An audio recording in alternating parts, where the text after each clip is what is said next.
Hey guys, SK here, back with another Clash Royale video. Hope you guys are all doing well. In today's video, I'm going to be showing you guys my final games that got me my Royal Tournament finish of rank 906 in the world. As you guys can see, just upgraded my ladder badge from level 4 to 5 by getting 24 wins, all with 3.0 Xbow cycle only, so I'm pretty proud of this because I love 3.0, it's my favorite deck. I do think it's not the best Xbow deck in the meta right now, but I still obviously love to perform with it, and this is my 906 badge. I'll be showing you guys all my games that got me there for the final ranking. I did also finish 242 and 393 in the world on my two other accounts. I'll be making two separate videos on those as well, but for now we're going to be focusing on the badge upgrade on SK555, level 5. Not new finish, but still a new badge. So yeah, happy with the finish, and let's get right into the matches. Hope you enjoy the video. Alright guys, we found our first game against El Royale. You're going to see what he's going to be running. He has the new Golden Knight banner, which I find it looks a bit weird. Like, the Golden Knight just doesn't look as cool as he does in the other images, definitely. We do see a Zap first play, so this could be a bunch of things. I'm actually just going to stack archers in the left just because I feel like it. Plus, he just went for a Zap, so if he has like a big spell, he's going to have to respond to them in some way. E-Drag, okay, E-Drag Zap, I am not entirely sure what it is yet, actually. Golem would not run Zap. Golem Pump, for example. You mostly see E-Drag and Golem Pump. Okay, Healer makes sense. It's going to be E-Golem. Yep, there's the E-Barbs too, so I have to protect my Tesla. E-Spirit to pull, Skeletons to distract the E-Barbs, and that should be a fine defense. I think I shouldn't need Archers as well. Yeah, because I don't need Archers, that was a nice defense. I can go in, and he should be low on Elixir. Okay, goes for an I-Drag. That's a nice +2 for him, actually. So that was kind of well played. I don't like that play for me, because it obviously, I-Drag is an annoying card, but I'm just going to go Archers up high. He goes for a Rage, whether it's to predict my Skeletons or something else, I don't even know, because I didn't have Skeletons in Cycle, but either way, high Archers are very nice, because, you know, you're separating stuff away. This is I guess I'll try and give you guys more Expo fundamentals in this video if I can, so always separating your troops to prevent spell value. In that case, I guess that kind of worked out. He goes for a Zap on my E-Spirit, which is just a nice -1, so E-Golem is a bit of an annoying matchup, especially when they have E-Barbs, because it is just going to be more frustrating when you can't break through, and you can't just keep going in, you have to play very passively, so I'm definitely considering this as more of a counter push matchup than a Expo at the bridge spam matchup. I will try and snipe this E-Drag with my archers once the knight walks out of range of the chain stun, if that makes sense, and then he goes for an Eagle in the back and arrows as well. Because of that arrows, that was an overcommit, I think. I'm going to go Expo opposite. I have a Tesla surviving, and I can kind of just protect it, like, half-heartedly, and my Expo is going to die. But we forced up the E-Barbs, you know, 6 for 6. Well, technically 7 for 6 with my Skeletons, but still, E-Golem should be very easy to defend now that we've baited out the E-Barbs, and he can't really commit them to the push, because E-Golem is a very annoying matchup, but it's very manageable as well. It's just E-Barbs are such an annoying card as well that make it more troublesome, so you definitely do want to bait them out if you can, or just find ways to manage the E-Barbs, because they are easy to deal with in a vacuum. Like, sure, you can kite them with Skeletons, whatever. When they're behind a huge push, it's a different story, right? I'm sure you guys know that. Anyway, gonna go Expo opposite right now. Nice, we caught the E-Golem in the back, so Archers for the I-Drag. I'm actually gonna go Fireball. Sadly, no Skeletons in Cycle to catch it, but I'm just going to maximize my lock with that Fireball. That was a nice play. I don't think it was the most optimal play, because I could have gotten more if I waited for an even better Expo time, but I still think that was fine. One other downside is I don't have a Fireball in Cycle right away for this, but I'm back to one now, cycled pretty rapidly, and I'm back to another Tesla as well, so we actually cleared up that entire defense. That was a nice defense, and yeah, he's going to be trying to defend still, or trying to go in. I'm going to go Archers in the right. Two reasons: number one, avoid the arrows in the left; number two, possibly set up for another Expo. And he does arrows them away, but I'm still going to Expo with this Knight. Notice my intention is to go in with my Expos in the right always, so that's why I'm playing my support troops like Knight and Archers more towards the right, so I can actually get something off. Going to Fireball, maybe catch him off guard. Okay, got the Eagle him down in time. That's a play I always love to make. The Fireball last second. We do get a still minor lock, which is more helpful than nothing. Gonna E-Spirit to take out all the blobs. And by the way, I didn't speak on this yet, but I am playing E-Spirit in here instead of Ice. Quite a few reasons. Number one, mainly I think Ice-Spirit nerf kind of sucked. Number two, the main reason for this is because the Night Witch and Bats. Night Witch is more prominent, and Ice-Spirit being worse than E-Spirit is no reason for me not to use it. I still like it more, but the meta also matters, and I feel like in terms of the meta, there's a lot more Night Witch, and Ice-Spirit just doesn't cut it against Night Witch, so that's why. Okay, gonna Fireball and Log. Fireball Log, as you guys can see, is a very clean way of just clearing up the Eagle and blobs, because you can literally just Fireball Log and take the entire blobs, second stage blobs out, which puts them in range of, or not entirely, but it puts them in range of getting logged as well, and then you know that special timing when you log on the blobs, and that just gives you a ton of elixir. and that's just how you want to defend Golem, I guess. This is going to be a bit sketchy because it's triple. I'm going to Knight, and then I definitely have to get ready to a Fireball again. Fireballs are crucial in this matchup. You have to get perfect Fireball value on defense as much as possible. It's getting a bit sketchy, but I'm not really worried as long as I can get back to yet another Fireball, because I just have to defend. That's the only way. And as you guys saw, I think that was like 3 Fireballs in triple, but it is how you can defend with 3.0. And E-Drag is still going crazy. I'm going to Knight up high for the Golem Tesla, and I believe I survived the Golem Onslaught because this should not really break through. Now I can just Fireball Tower to be safe, log the blobs rather than Tower because I need the damage, get back to another Fireball just for fun, rapid cycle back to ensure, and that is going to be a nice win against Golem Rage Arrows. So really not an easy matchup, but I would say it's definitely manageable with 3.0 if you play it well. Just defend well, go in at the right times, like counter push, especially in single. I don't really like to go in at all. I feel like it's too risky to go in when the Eagle in the back. I'd rather just defend and then go in after. But in double, you can start pressuring a bit more if you counter push too. That's still a really nice win. That's going to be 20 wins in the GT, so good start. Alright guys, so unfortunately in the next game I lagged out right at the start of triple, which, you know, I was losing, but I still lagged out, and it was really bad because obviously no one likes to lose to lag, but it happened and it is what it is. I just got a loss right after, so, you know, I had a chance to come back. I was losing, but I definitely could have made something happen in triple, so it kind of sucks to lose to lag, but it is what it is. Alright guys, so we found our next game against Mihoa Kano. I took a bit of a break since the last one because I was able to reach 20 and I'm just pretty happy chilling there. But going to be continuing right now. We do see Wallbreakers first play. Just going to Skeletons. They should full counter. It's the only card in the game that can get a positive trade against the Wallbreakers. I think sometimes Ice Spirit can full counter them, but I don't find it reliable enough, so I haven't looked into it much. But just going to Expo with this Knight, and he goes for a Prince the back, so this is scary now because I did get a lock, but he's going to go over something in front of the Prince, maybe a Mega Knight, and I have to defend that because, you know, Mega Knight Wallbreakers is pretty common sometimes. And okay, we do see the Bandit as well. Have to get back to a Knight for this defense, so just going to cycle pretty efficiently, and they does go for a Zap, but that was a nicely timed Knight, so Bandit didn't dash onto the tower, and overall that was just a clean defense. My opponent is not happy about it, but this is a really good lock, so that was definitely a nice lock. I was just concerned about defending an MK Prince push possibly, because that's one of the scariest pushes in the game to defend, but we were able to manage. He goes for a gang. I think I'll just go Archers to take them out. Haven't really seen... Wait, I did see a Zap actually, so he does have a Zap. Haven't seen if he has any other spells like arrows or fireball, so even stacking Archers sometimes is a really nice play because you can bait out spells and find out what they have. You just go for a Prince in the back and does not MK in front again, so I don't even know if he has an MK or not.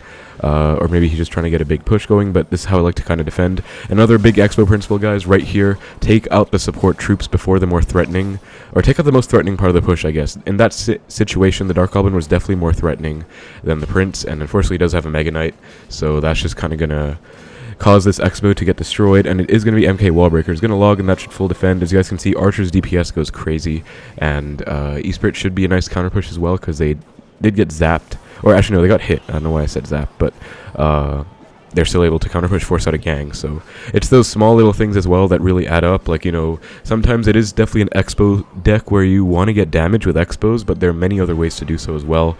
Whether it's counter pushing with Archers, whether it's Spirit Cycle, whether it's even Spell Cycle. I'm going to start Spell Cycling right now. Just for fun, I'm going to Fireball the Bandit, and that's a fair amount of value. He does go for the Dark Goblin in front as well, so I'm just going to defend that too. But still haven't taken any damage on my tower except for one Zap, I believe. So far this game is off to a nice start. Now I think we're going to have to get ready to defend the big guns, the MK Prince pushes. This is how I like to defend it. Knight first, E-Spirit to stun the Prince charge. That was a perfect stun. And then stack Archers and just protect my Tesla as well. He does another huge thing in this matchup that's very beneficial, is that he does not have arrows, which means I can just afford to stack Archers and not even worry about it. If he had arrows, this would be significantly more difficult, but thankfully that was managed just by defending with the Archers. And also, again, Prince charge goes crazy, so I like to stall it before it charges at least, whether that's an E-Spirit, whether that's a log sometimes. So E-Spirit's actually better than Ice in quite a few ways. I mean, you guys saw, in this instance I'm going to stop with the Skeletons this time, the Prince charge, and then just log the Breakers. That's another clean defense. But you guys also saw in that instance the E-Spirit kind of put in work because it stopped the Prince charge by itself, and I'll take one Prince hit, but that's fine. And I'll also sack the gang. He does go for an eye tower, which I was not expecting at all, but I should be able to DPS down with Archers, and he should not have enough for an MK in time, so that's a lock. Nice catch on low Elixir. Another big Expo fundamental that happened there, or in the game in general, is sacking tower damage as a resource, and it was even as minor as just letting that Prince connect. but that's just what I did, where I wanted the prince to, I ate one prince hit in the right without overcommitting, so that and also the gang in the left, so that I could just get more elixir for an Xbow punish, and he wasn't high enough because I went in early to go for an MK. So now I can pretty much chill till the tiebreaker, unless he gives me a good opportunity, because all I really have to do is defend, and he's getting a fair amount of damage in the left actually, but I think I should be focused on defending this push more so than that. Tesla for the breakers too. He's actually getting quite a lot of damage in the left, but still we are in the lead. I'm going to go Xbow because he should be low on elixir after that zap. He actually predicts with the eye tower. That is well played, but I can reset with the E-Spirit very easily. And now he has to go MK. So another thing, I'm not expecting to get an Xbow lock, but sometimes you do want an Xbow as well, just to force pressure out. So even if I don't get a lock with this, it's good enough that I'm just forcing out all his troops, and that way he can't go in the left, because if you're always going opposite lane, they have to defend your Xbow opposite lane, right? Unless it's like some annoying deck, I guess. But gonna Tesla as well for the Dark Goblin will also help support my Xbow too, and this should be pretty clean as long as I just don't mess up this defense and I just keep forcing stuff out in the right.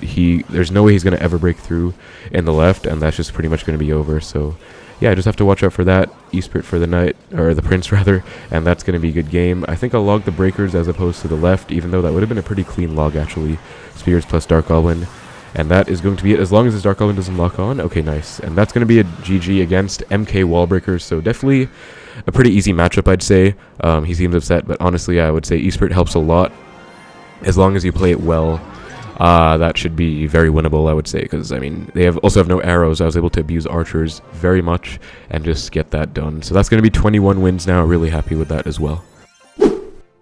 Alright guys, getting to the next game against a Chinese player, I believe. I usually like differentiating between whether it's like Chinese, Japanese, or Korean based on the characters, because I kind of am familiar with some of them, so I usually differentiate. Like I learned Chinese a long time ago, and Japanese and Korean I'm just kind of familiar with. Not at all fluent or even like to a decent enough level, but I just recognize the characters so I can differentiate. Anyway, big tangent. We do see the Barbs and Skelly Drags and Zap, so it's going to be Lava Hound, Balloon, Arrows, Miner, and Eye Drag as well, which is going to be a pain. This should be the Rakan deck, and this should actually be a lock right here, which I'm very happy about. So, you know, it is always nice to go Expos in single. Expo is very much a single elixir deck, so even though you do have a lot of instances where you can break through and triple, double, and it happens in the last minute, a lot of the time you really want to get something done in single if you can, unless you're absolutely certain that you need to be super safe. For example, Golem, right? But yeah, I had a feeling it was going to lava the back, so I hovered my Expo. This is always the play I make with 3.0 against LavaLoon. I Expo same lane, inner corner, and I'm just going to stack archers against this Eye Drag. Now I believe he does have arrows in this deck, because it is the Rakan deck, but still have to go archers. Then Tesla, once it locks onto the tower, just again using tower damage as a resource, because I want my Tesla to be healthier. I'd rather take that damage than have my Tesla get taken out by the Eye Drag. Then he can go like Balloon, and my Tesla will be too weak to actually defend anything. So he's actually going to let this go, which means he might be going up for a huge like balloon push opposite lane. Okay, actually same lane. He actually caught me in a really bad cycle. I have to defend this. I have to get back to archers. Now he is not back to his arrows, so that at least this should be not tower down. And I will take a lot of damage, but that was honestly a good punish on his end. But I can actually take tower with this Expo right now if I go for one. That being said, he has to respond to these first, so I don't think there's really much of a need. I'm actually going to Expo in the right because he does have to respond, and I want to secure the tower so I can maybe take him down in a tower trade situation. Yeah, I'm going to Knight as well, going to overcommit to this Expo for sure, because I need this lock, and archers as well. And I might even fireball the Eye Drag if I need to. He does go for the arrows, and I don't think I should fireball, actually, it's too low on HP. But I can go for another Expo right away. In the left now because I force it a lot. Gonna predict the Lava Hound in the back. Nice, good play. And he doesn't have enough for Barbs right away because if you catch them when they go lava at the same exact time, they will not have enough elixir for Barbs. You guys saw just now. At least I'm pretty sure that happens unless he was low enough. But still, he's forced to zap to retarget. Gonna Skellies to hit these Barbs out of Expo range. Very nice play as well. And that's gonna be a lock. Now we just have to defend. Or that's going to be tower, rather. I just have to defend, and even if I don't, I just have to make sure I take the right as well, which I think I've set myself up for very nicely. Gonna Knight for the Miner. I think I need to fireball this lava after it pops, because I don't want to waste an Expo. And that is actually going to be... Wait, is it? Okay, the Loon might explode, or might not. I think that was... Okay, that... Wow, that was like half a second of... time. That was insane. But even if we went to the tower trade, you guys saw how I set myself up for a very nice situation where I would have definitely won when I was up like 2,000 in the right. So that was a very clean win against Lava. I think E-Spirit's worse than Ice Spirit in that matchup, but it's not a big deal because it still does pretty helpful against the Barbs and the Skelly Drags sometimes. Definitely worse against Miners, Balloons, and even Lava Pups, honestly. But that's still going to be a very nice win. It's going to be pretty nice on the leaderboard too, I think. And yeah, happy with it. Alright guys, into our next match against this guy. Gonna give the good luck and split my skeletons in the back. He goes for Wallbreakers. Gonna log on the right. So Wallbreakers could really be a bunch of decks. Okay, Skelly Barrel is a really good sign. I love playing in Skeleton Barrel because it's such a bad card in my opinion. And I have such an easy time dealing with most of the decks that run Skelly Barrel. I do see the Dark Goblin as well. Just gonna Expo with this set of archers. Knight as well. I do have to watch out for defending these recruits, but I would love to get a lock right now, so I'm going to try and log as soon as possible. And that's going to be a nice log, actually, and that should be... Okay, he goes for the gang. If I went Prediction E-Spirit there, that would have been a huge, huge lock, but I did not know what he had. I didn't know what he was going to do exactly. Now I know it's the Dr. Puerto Rico deck. At least that's the way I think about it, because I'm friends with him, and this is a deck he plays. It's like Recruits, Mighty Miner, Dart Goblin, Goblin Gang, Skelly... Barrel, just a ton of bait basically. Gonna Expo again because he should not have recruits back in the cycle. He has to go Wallbreakers. Okay, there's the Mighty. I will still go Knight and then even Skeletons after the Knight dies, I think, or after the Wallbreakers explode rather, so it doesn't hit the Skeletons with the explosion. And that was actually a really bad log, but I thought I just wanted the Dark Goblin to get taken out, I guess, so that's why I just kind of wanted it gone, and I did get a huge lock as a result of that. So as I said in the last match as well, single Elixir can really be everything with Expo. You don't want to just Expo and always like spam and make sure you overcommit to the first Expo, but in the right instance, you can get a huge lock. I hope that kind of makes sense. It's also really hard to give advice sometimes because there's so many pieces of advice that can apply, but in very specific instances. Right now, I know, though, I have to defend this push and let my Expo die 100% because that was maybe not the best Expo. But, yeah, I hope that kind of makes sense, guys. Like, I do try and make the best tips for you guys and, like, provide insight and elaboration into why I'm doing what I do, but at the same time you also have to recognize that it's all very situational too, and as much as I try to give general principle tips, you do have to watch out because there are going to be many situations when a tip is going to apply, but it depends on a lot of factors too, and so that's why ultimately you can just, like, you know, take the advice. I like to give you guys good advice, but as well you have to remember that you have to make your own decisions too and come up with stuff by yourself. Hope that kind of makes sense. Anyways, we do see recruits the back. I'm going to Expo the bridge and E-Spirit as well because I want the E-Spirit to lock onto the tower. I believe it will. Nice, that's some nice chip. So that's another big benefit of E-Spirit, actually. It's a lot easier to connect to the tower than an Ice Spirit. It does do less damage, but it's still very fun because you can get a lot of little sneaky chip like that. Going to E-Spirit again for the right. Looks like I didn't really need it, but still. And then defend this Expo with quite a lot because if I get a lock, it's over. And that should actually take most of that out. And I can actually go for another Expo. That was definitely an aggressive poison. That should not actually even be in range of this Expo. Nice Expo placement, the center one. And that's going to be not a lock, but I hope he doesn't have enough recruits in time. And he, just barely does. Okay, but still, just going to log. Notice how I'm also constantly getting log chip on the left, just slowly out-damaging. He does have the poison, but if I pressure right, I can pretty much do well. And this is one other exception to a common rule where you don't want to go same lane as your opponent in an Expo match or with 3.0. Most matchups are like that, but in this case I already got such a big lead that I just want to hold on to it. I don't think there's any value in pushing in the right. There could be an exception maybe that happens, but I feel like, you know, right now I just need to keep going in the right because... in the left rather, definitely not in the right, because if I do just keep going in, he's definitely going to be forced to pressure. And he's actually trying to go in the right himself, which is really nice for me because I don't really need to worry about him getting poison value on my Expo plus tower in the left. At the same time, though, it's a smart play because he is going to not give me any counter pushes with my Expos in the right, because obviously I want to counter push with my troops. Then again, though, he is also playing a super heavy split lane deck, like this Puerto Rico deck you can see, splitting everything in the middle. Recruits, Wallbreakers, gang, like this is a split deck, so, you know, it does kind of make sense. But yeah, I feel like this is an okay enough matchup for me. Misplaced my Expo by one tile, but should be fine. You just pet a lot, so I have to punish that and go in. And once again, just keep the pressure up. Actually going to fireball these because log fireball does kill recruits, and that's a very nice little play. I'm going to knight to cut this recruit out of range, e-spirit for everything and log, and this might be a lock. Okay, he does get the Wallbreakers down last second, well played.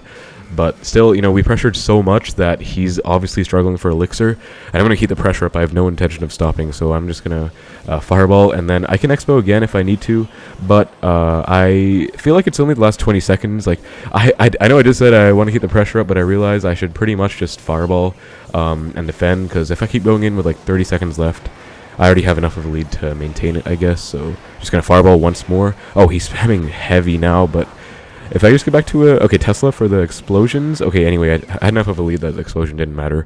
That's going to be GG. As you guys saw, pressure is very important, but at some point you just go back to spell cycle at the very end. But that was still very nice, you know, maintained a lead and kind of pressured him the whole game. So momentum was pretty much on my side, and that's pretty much how you want to play these games. So very nice win. That's going to be 23, I believe. Yeah, 23-3. Very nice. Ooh, Levi's playing as well. But yeah, very happy with that win as well. Alright guys, found our next game against a Japanese player, and 46, gonna give the good luck, and e-spirit the bridge, and just gonna knight to match the Dark Prince. He could be playing Giant Devil Prince Minor. That's probably the worst case scenario because I really despise that matchup, but a lot of things could be playing Dark Prince too, so let's just find out. Okay, Phoenix might be Golem Pump then. I'm going to Expo opposite and let's find out what he has. Might go E-Drag if it's Golem Pump. Okay, Sparky. Interesting. I'm going to go Archers to kill the Sparky, and I'm going to let my Expo die because I could have gone E-Spirit to retarget the Sparky, but I felt like I needed to save it to defend this Phoenix, so just kind of another thing. You always want to let your Expos at the start die if you don't know exactly what they have. You don't know how exactly it's going to pan out, because I was hoping it was going to be Golem after seeing Dark Prince and Phoenix, but it was Sparky, so I was not like overcommitting and predicting on the very first Expo. I was just letting it go. That being said, I didn't want to go Archers to take it out though. And this time I think I can go Expo because I need a lock in single, and this should be that really annoying Goblin Giant Lightning deck.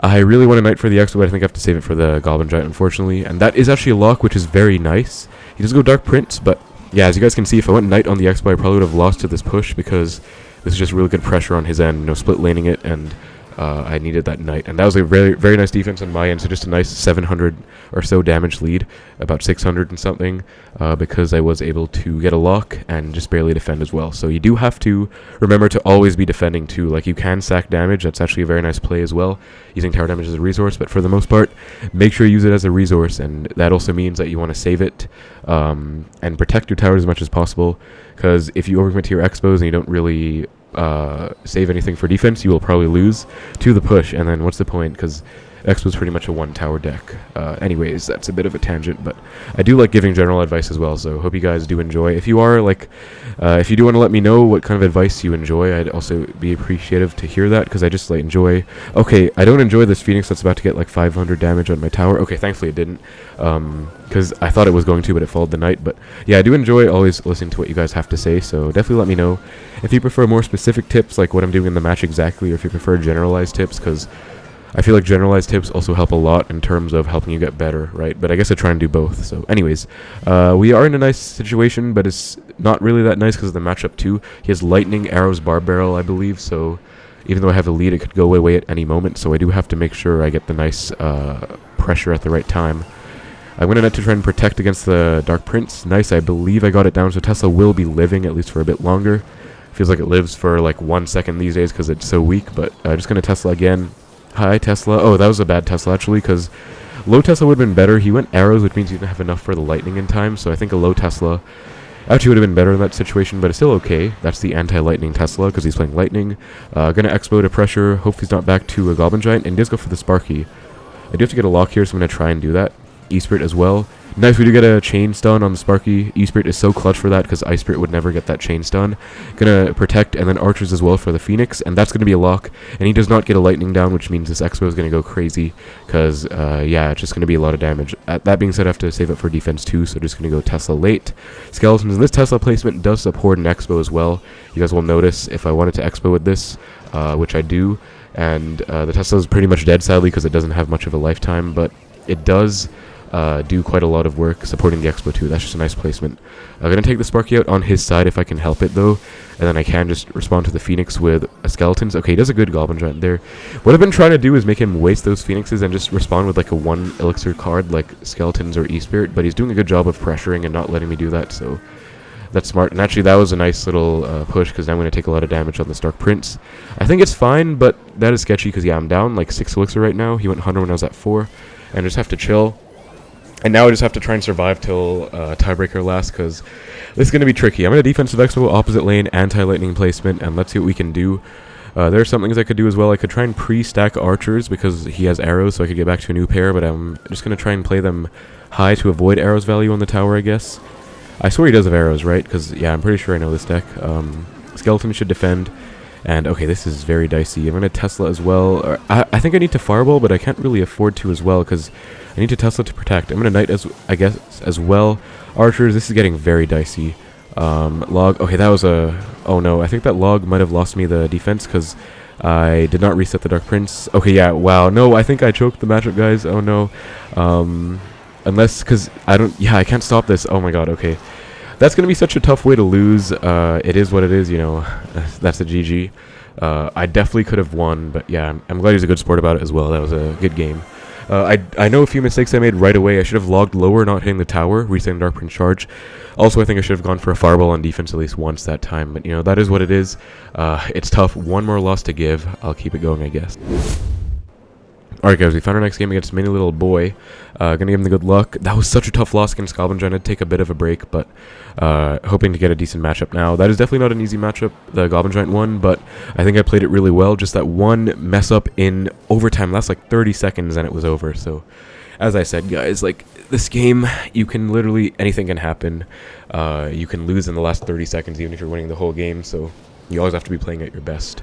I'm going to Fireball the Ice Wiz, and we do see a Baby Dragon as well. I'm very happy about this, because it could be Splashyard, but there's an off chance it's Golem Lightning, but very unlikely, because no one plays that version anymore. Everyone plays, like, Night Witch, Arrows these days. I do miss that. I found that was a really cool version, though, like Ice Wizard, Lightning. I thought it was cool. But anyways, it's going to be a much harder matchup if it's Golem, so I'm very thankful it's most likely Graveyard. Yeah, Tombstone is nice, so let's go. I think I'm going to Expo, I guess. There are a few plays I could do there. One I like to do as well is usually Fireballing the Tombstones, but I feel like that wouldn't be the best Fireball, so I'm just going to Expo instead. I always like to switch stuff up as well. For example, I could be going for Fireball on it, or I could, like, Tesla up high. I think Tesla up high is one of the worst plays now, though, because Tesla just has no lifetime. Like, they can ignore it, it'll get no value, so yeah, I'm going to Tesla here. I've actually not been going Teslas on the far corner in this matchup much, but I found that some good players I was watching were doing it, so I want to try it out myself, and I think it's kind of a cool play, like, you know, right in the corner like that to snipe, because it doesn't support the Expo at all if it's in that placement, but it does still do its job at defense, and that's sometimes what you need it for.